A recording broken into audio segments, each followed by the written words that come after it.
Olá, meus amigos, bom dia, Deus abençoe todos vocês, que o Espírito Santo, o guia, o guia dos filhos de Deus, venha iluminar o entendimento seu, amiga e amigo, para que caia a ficha, você entenda a palavra dele e venha, então, com prazer praticá-la.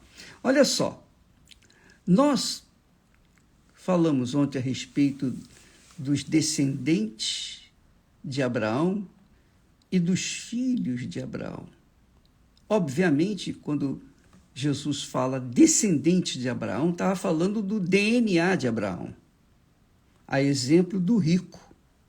O rico que foi para o inferno, ele era descendente de Abraão. Mas só reconheceu Abraão como pai quando ele estava lá no inferno, aí já não adiantava mais. Ele não era filho de Abraão, quer dizer, presta atenção, descendente de Abraão é o que tem DNA de Abraão. Nasceu da carne e não nasceu do espírito. Os filhos de Abraão refere-se àqueles que viviam na fé de Abraão, não na fé em Abraão, mas na fé de Abraão, no Deus de Abraão. E era assim que Lázaro vivia, à porta daquele homem podre de rico. Quer dizer, aquele homem podre de rico pensava que a riqueza dele era um sinal evidente de que ele era de Abraão, que ele era filho de Abraão, ou melhor, filho. Mas ele era apenas descendente, porque ele cria no Deus de Abraão, mas não vivia essa crença de Abraão, não vivia a crença de Abraão. Já o pobre Lázaro, que vivia no outro extremo da vida, ele cria no Deus de Abraão, mas cria de forma prática. Como prática? O que ele fazia para que ele mostrasse que cria no Deus de Abraão? Ele estava caído, prostrado lá à beira do abismo, passando necessidade, privações, doente, enfermo da cabeça aos pés. Ele vivia confinado à desgraça, ao lado avesso da vida. Mas dentro dele, aí é que está a grandeza da fé. Dentro dele, ele trazia consigo: um dia minha vida vai mudar. Um dia tudo isso vai passar. Um dia eu vou sair desse corpo doente, enfermo, franzino, necessitado, e eu vou viver por toda a eternidade com o Deus de meu pai Abraão. Quer dizer, ele nutria uma fé que só Deus poderia ver, mais ninguém. Porque as pessoas não podiam entender a fé de Lázaro, porque ele estava do lado avesso da vida. Mas ele aguardava, esperava um dia deixar aquele corpo para estar em espírito com Deus, contrariando a doutrina dos judeus, dos fariseus. Ele contraía dentro de si aquela esperança de um dia isso tudo vai acabar e eu vou estar nos braços do meu eterno Pai, o Pai do meu pai Abraão. Aí Jesus estava falando para os judeus que criam nele, porque quando a gente crê na palavra de Deus, não é crer apenas para tomar posse das bênçãos da palavra, não. Porque isso todo mundo acontece. Os 10 leprosos foram curados. Jesus sabia que apenas um voltaria. Os outros 9 ficaram curados, foram beneficiados, mas eles se perderam. Já o único que voltou, esse se apegou a Jesus. Então, tem muita gente dentro da igreja ou das igrejas que está vivendo exatamente isso. Tem crido no seu, digamos, pai Abraão, ou tem crido em Jesus Cristo como seu Salvador, mas crido apenas exteriormente. Eles vão na igreja, fazem suas orações, seus louvores, são ofertantes, mais ou menos o caráter, tenta, sabe, dar aquele jeitinho para se manter ali na fé. Ora, vivem no pecado um dia, no outro dia estão se confessando e, enfim, buscando a Deus, mas no outro dia, no dia seguinte, volta ao pecado outra vez. Então, esse tipo de crente se satisfaz, se conforma com esse tipo de vida, de relacionamento, porque ele pensa que pelo fato de ir na igreja, eu creio em Jesus. Quem diz? Até os demônios creem, Tiago fala isso. Até os demônios creem em Deus. E nem por isso deixam de ser demônios. O que adianta a pessoa crer em Jesus e fazer a vontade própria, e não fazer a vontade dele? O que adianta a pessoa crer em Jesus, mas não permanecer na fé, na palavra dele? Foi o que Jesus falou para os judeus, olha, os discípulos que estavam crendo nele. Se vós permanecerdes na minha palavra. Ele estava falando para os judeus que acabaram de crer nele. Olha, se vocês permanecerem na minha palavra, verdadeiramente sereis meus discípulos.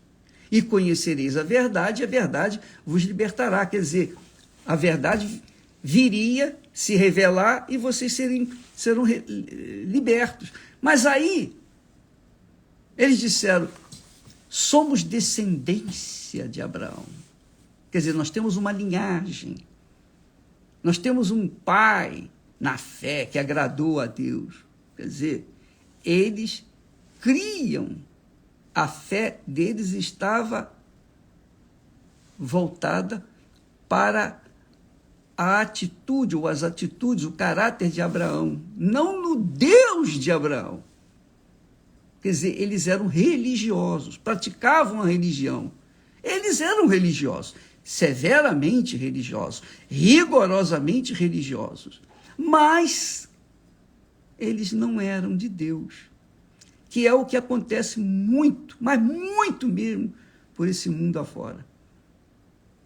Infelizmente, a gente ganha almas por um lado, mas o diabo, por outro, está levando as pessoas a uma sensação religiosa, a uma sensação de bem-estar, uma sensação de bem-estar espiritual. Quando estão dentro da igreja, elas se sentem bem, elas choram, elas oferecem a Deus ofertas, sacrifícios, louvores, adoração, só que tudo da boca para fora, porque da boca para dentro não tem nada daquilo, porque elas não praticam, não obedecem, não seguem a palavra de Deus. E nós seremos julgados não é pela filosofia, não é pela religiosidade, não é porque pertencemos à igreja, não é porque mandamos demônios embora, não é porque curamos os enfermos. Não, nós seremos julgados pelo nosso caráter, o caráter espiritual. Deus é espírito, e a oferta que ele espera de nós tem que ser espiritual. Quer dizer, tem que ser a sua essência, a minha essência. De nada adianta eu pregar o evangelho, orar para as pessoas, aconselhar, fazer das tripas coração, mas dentro de mim existir um outro homem, uma outra fé, a fé nas coisas desse mundo. Ora, minha amiga, Deus não vê isso? Ele não vê o que há dentro de nós? Deus é espírito, Jesus falou. E importa que os seus adoradores o adorem em espírito e em verdade. Quer dizer, importa que os seus ofertantes ofereçam ofertas espirituais, porque ele é espírito. A oferta, ela tem que trazer no seu bojo, na sua essência, a gratidão que a pessoa tem para com o Pai.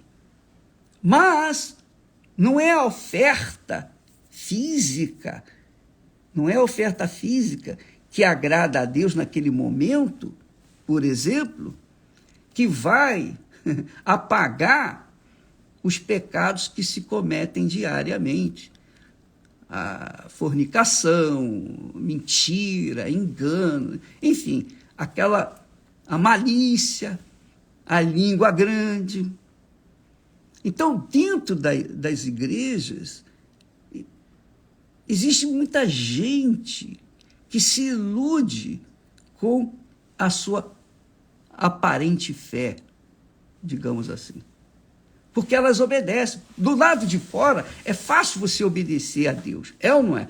É fácil você dar ofertas, é fácil você tirar os dízimos, as primícias para Deus. É fácil você dizer, Jesus, eu te louvo, eu te amo, ainda mais com música.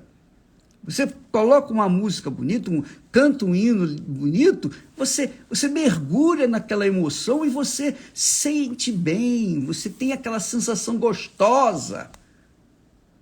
Mas quando você sai dali, aquela sensação gostosa deixa de ser gostosa quando você tem que enfrentar os seus acusadores, as infâmias. Você tem que enfrentar o mundo mal. Aí, se você mantiver o seu caráter espiritual e ao invés de tirar vantagens com a mentira, você prefere perder com a verdade do que ganhar com a mentira, que é o que tem acontecido. Então, muita gente vem na igreja, faz as suas ofertas, é fácil fazer isso. Agora, o caráter, de ser verdadeiro, íntegro, de ter um caráter genuinamente cristão, isso é difícil.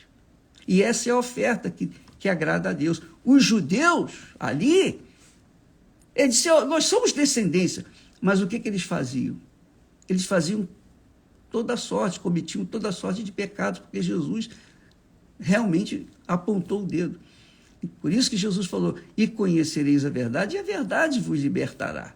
E ainda disse mais, ele disse mais, em verdade vos digo que todo aquele que comete pecado é servo do pecado. Não adianta a pessoa professar a fé cristã e continuar servindo ao diabo, servindo ao pecado. Entende o que eu estou falando? Não adianta, porque se a pessoa vive no pecado, ela é escrava do pecado.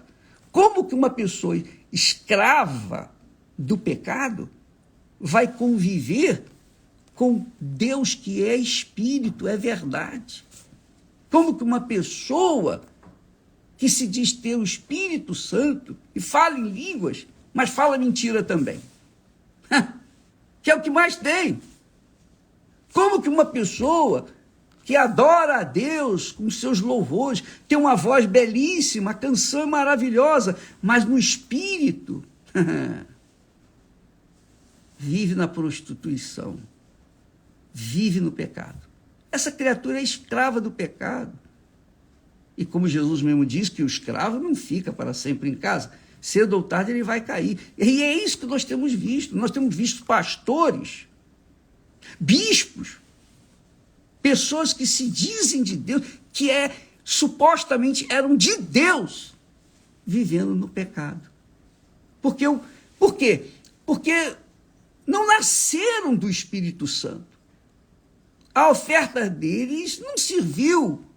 Não serviu, pode ter servido para os outros, mas para eles não. Porque eles apresentaram uma oferta contaminada de pecado. E Deus não aceita isso.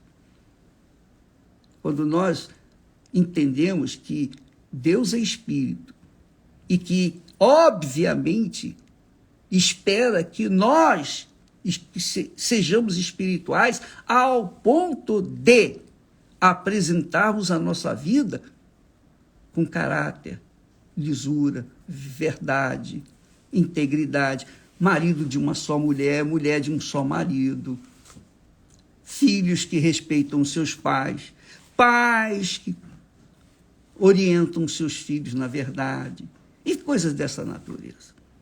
Então, isso é mais do que você chegar e falar, ó, Jesus, eu te amo, eu te louvo. Isso é fácil. Mas você viver aquilo que você diz que crê, aí, minha amiga, aí é que fica a questão se você realmente é de Deus ou não. E você sabe disso. Deixa eu beber um pouquinho d'água, por favor. A verdade, minha amiga, meu amigo, é que Deus é Espírito. E a oferta que se apresenta a Ele tem que ser espiritual.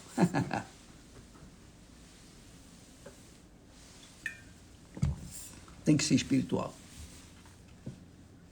Tem que ser espiritual.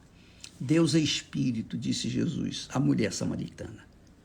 E importa que os seus adoradores, quer dizer, os que o servem, os que oferecem a Ele ofertas, o façam em espírito e em verdade. Quer dizer, nada de mentira, nada de engano, nada de ilusão, nada de farisaísmo, nada de hipocrisia. A pessoa é transparente. Olha, está aqui minha vida, meu Pai. Se a pessoa é pecadora, se a pessoa está na podridão do pecado, mas ela confessa, ó, meu Deus, eu tenho errado. Eu não mereço nem estar diante de ti. Não mereço vir aqui diante do teu altar. Mas o Senhor é misericórdia, tem compaixão de mim. Quando a pessoa tem um coração assim desprovido, contrito, arrependido, então o Espírito Santo vem e recebe aquela vida como uma oferta viva no seu altar. Amanhã vamos falar mais a respeito disso, porque nós temos que desmistificar aquela teoria que a pessoa está na igreja, ela serve a Deus, canta, ora, dança, cai, roda no espírito, cai no espírito, ou fala em línguas, e pensa que isso tudo serve como oferta para Deus. Não serve, não. A oferta verdadeira, ela é aquela que carrega consigo a essência espiritual. Ela é verdadeira, ela é honesta, ela é correta, ela não vive na mentira, ela não fica falando mentira, ela não é fofoqueira. Ela é uma pessoa que carrega a imagem de Deus. A imagem de Deus é a pessoa correta, é a imagem. Veja Jesus como exemplo. Jesus é Jesus, ô bispo. Tá bom, veja Paulo. Veja os discípulos que eram fiéis, leais. Você vai ver a imagem de Deus, que Deus quer que você reflita nesse mundo para que ele seja santificado na sua vida. Amanhã falaremos isso. Deus abençoe e até lá, em nome do Senhor Jesus. Aliás, hoje, como quinta-feira, nós vamos ter pastores, bispos, bem casados, casados há mais de 30 anos, esposos de uma só mulher, esposas de um só marido, íntegros, têm lutado conosco, lado a lado, em favor das pessoas, levando o evangelho. Então, eles, como exemplos, servem como testemunhas vivas de que Jesus está vivo. Hoje à noite, oração desses homens e mulheres de Deus por vocês, para as pessoas que estão enfrentando problemas no casamento. Deus abençoe e até amanhã em nome do Senhor Jesus. Amém.